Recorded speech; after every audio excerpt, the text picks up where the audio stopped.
இப்படியெல்லாம் ஒரு மனுஷன் இருக்க முடியுமா? தன்னோட கதையை ரிஜெக்ட் பண்ண ஆக்டர்கிட்டயே மறுபடி போய் வாய்ப்பு கேட்கறது. வீட்டு வாடகை கொடுக்க கூட வக்கு இல்லை. உனக்கு எதுக்குடா குடும்பம் குட்டியெல்லாம் அப்படின்னு ஹவுஸ் ஓனர் வீட்டை காலி பண்ண சொல்லி தானும் தன்னோட ஒய்ஃபும் நடுத்தெருவில் நின்று கடைசி சான்ஸாக நான் அவனுக்கு ஒரு சான்ஸ் கொடுக்குறேன் அப்படின்னு தன்னோட மனைவி கொடுத்த கான்ஃபிடென்ஸ்னால இப்போ இவ்வளோ பெரிய ஆளாக வளர்ந்து நிற்கிற லோகேஷ் கனகராஜ் அவரோட ஸ்டோரியை தான் நாம் இந்த வீடியோவில் பார்க்க போகிறோம்.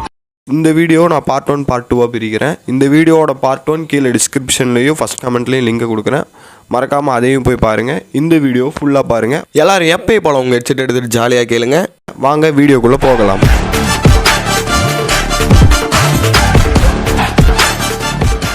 இப்போ நிறைய ஷார்ட் ஃபிலிம்ஸ் எடுக்கிற காலேஜ் பசங்களுக்கும் ஒரு பெரிய இன்ஸ்பிரேஷனாக இருக்கிறது டைரக்டர் லோகேஷ் கனகராஜ் அவர் தான். அவரோட படும் தோல்வி எப்படியெல்லாம் கஷ்டப்பட்டார் அப்படிங்கிறத நீங்கள் கண்டிப்பாக தெரிஞ்சுக்கணும் இந்த வீடியோவில். ஏன்னா நீங்கள் இப்போ ரொம்ப கஷ்டப்பட்டுட்டு இருக்கலாம். ஒரு பிக் ஃபிலிம் எடுக்கிறத விட ஒரு ஷார்ட் ஃபிலிம் எடுக்கிறது தான் ரொம்ப கஷ்டம்.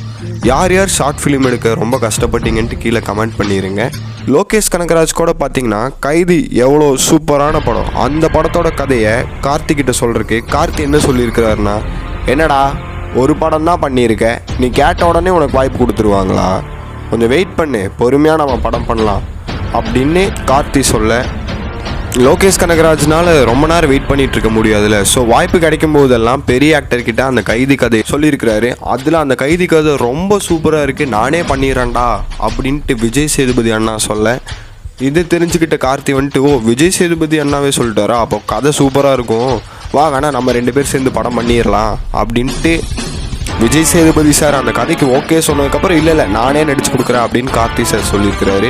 அவரே படம் நடித்து படம் பிளாக் பஸ்டர் ஹிட்டு கொடுக்குது. நீங்கள் எல்லோரும் யோசிக்கலாம், இவன் இது சம்மந்தமே இல்லாமல் இவரோட ஸ்டோரி சொல்ல போகிறேன்ட்டு இந்த கதையை சொல்கிறான் அப்படின்னு நீங்கள் யோசிக்கலாம்.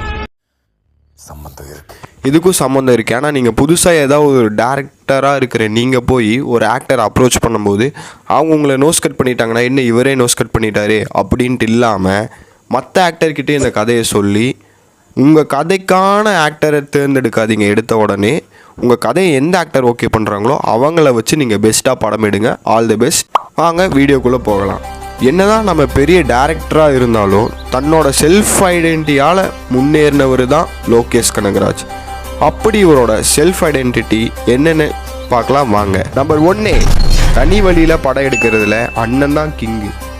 ஏன்னா அவரோட எல்லா படமும் பார்த்தீங்கன்னா ஒரு யூனிக்கான ஸ்டைல், நமக்குன்னு ஒரு பாதை, அந்த பாதையில் நம்ம LCU அப்படின்னு அந்த பாதைக்கு பேர் வச்சு நம்ம யாரை கனெக்ட் பண்ணுறோமோ நம்ம இஷ்டம் தான், இந்த ஹீரோ இருக்கணும், இந்த ஹீரோ போயிடணும் அப்படின்ட்டு விருப்பப்பட்டு அவருக்குன்னு ஒரு எம்பையரை பில்ட் பண்ணி வச்சிருக்கிறாரு லோகேஷ் கனகராஜ். ஸோ நீங்களும் இந்த மாதிரி உங்களுக்கான ஒரு தனி வழியை தேர்ந்தெடுங்க.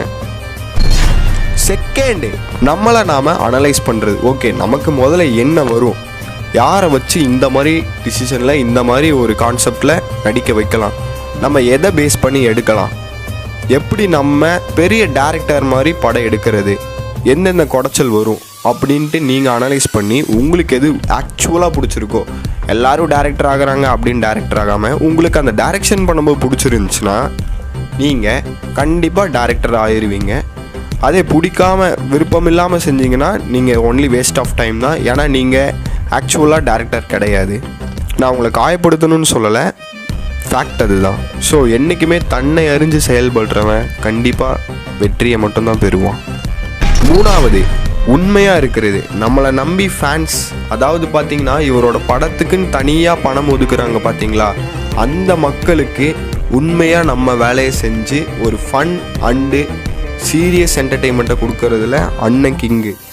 ஏன்னா இவர் தோத்தா பரவாயில்ல, பட் இவரை நம்பி ஒரு டீம் இருக்குல்ல, அந்த டீம் தோற்றக்கூடாதுன்ட்டு அண்ணன் எப்பயுமே திங்க் பண்ணிக்கிட்டே இருப்பார். அதனால மட்டும்தான் அவரால் பெஸ்ட்டு மூவிஸ் கொடுக்க முடியுது. ஸோ நீங்களும் ஒரு கட்டத்தில் குவைட் பண்ணலாம் அப்படின்ட்டு இருக்கும்போது உங்களை நம்பி ஒரு டீம் இருக்குது அப்படிங்கிறத மறந்துடாதீங்க. 4th, பதற்றம். அதாவது நம்ம ஒரு பெரிய ஆக்டர் பற்றி கதை சொல்லும்போது அவர்கிட்ட, சார் நான் உங்கள் ஃபேன் சார், நான் அப்படி சார் இப்படி சார் அப்படின்லாம் சொல்லாமல் உங்கள் கதையோட நோக்கம் என்ன அதை சொல்லுங்கள்.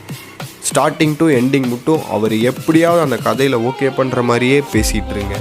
பேசி முடித்ததுக்கப்புறம் நீங்கள் சரி உங்கள் மூவிஸ் பார்த்துருக்கேன் பிடிச்சிருக்கு அப்படின்னே பிஹேவ் பண்ணுங்கள். எடுத்தோடனே நான் உங்கள் ஃபேன் சார் அப்படி இப்படின்னா அவங்க உங்ககிட்ட ஓவராக அட்வான்டேஜ் எடுக்க வாய்ப்பு இருக்குது. So be careful to speak someone. அவரோட குவாலிட்டிஸை நம்ம ஒன் பை ஒன்னாக பார்க்கலாம்.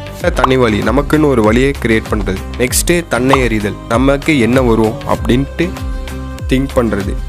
அதுக்கடுத்து உண்மை, நமக்கும் நம்மளை நம்பி இருக்கிற ஃபேன்ஸ்க்கும் நம்மளை நம்பி இருக்கிற டீமுக்கும் உண்மையாக இருக்கிறது.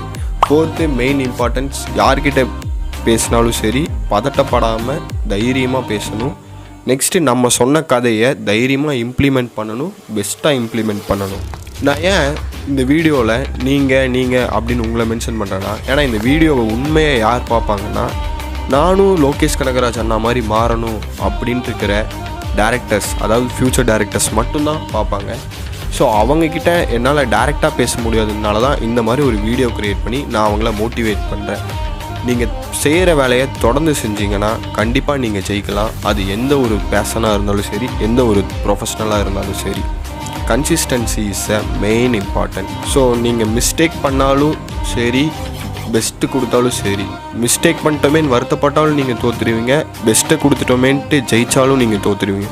ஸோ உங்கள் வேலை என்ன, உங்கள் வழி என்னன்னு கண்டுபிடிங்க, அதை நோக்கியே நடந்து போங்க, கண்டிப்பாக நீங்கள் ஜெயிச்சிருவீங்க.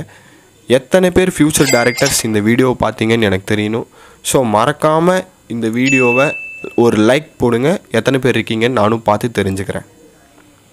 உங்களால் முடிஞ்ச சின்ன ஒரு கமெண்ட் மட்டும் வீடியோ கீழே போட்டுருங்க.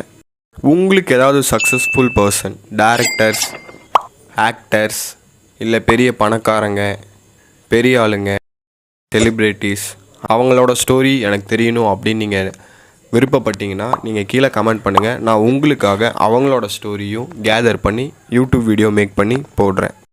அப்புறம் ஒரு முக்கியமான விஷயம், உன்னாலலாம் நடிக்க முடியாது, உனக்கு இந்த வேலை வேண்டாம், நீ போய் வேறு வேலை பாரு அப்படின்னு அப்பா சொல்ல, நீ எல்லாம் நடிச்சின்னா நல்லாவே இருக்காதுடா, ஸோ நீ பெட்டர் ஒர்க் ஏதாவது தேடு அப்படின்ட்டு அவங்க சொந்தக்காரங்க எல்லோரும் சொல்ல, அதை விட பப்ளிக்காக உன் மூஞ்சியெல்லாம் ஒரு ஓட்ட மூஞ்சி, தயவுசெய்து இந்த மூஞ்சி வச்சுட்டு மறுபடியும் படத்தில் நடிக்காத அப்படின்ட்டு பொதுமக்கள் எல்லாம் சொல்லியும் என்னால் ஒரு நல்ல நடிகனாக மாற முடியும் அப்படின்னு தான் மேலே நம்பிக்கை வச்சு நிறையா சொந்தங்களை, நிறையா ரசிகர்களை, தனக்குன்னு ஒரு சாம்ராஜ்யத்தை பில்டு பண்ண ஒரு நடிகன்.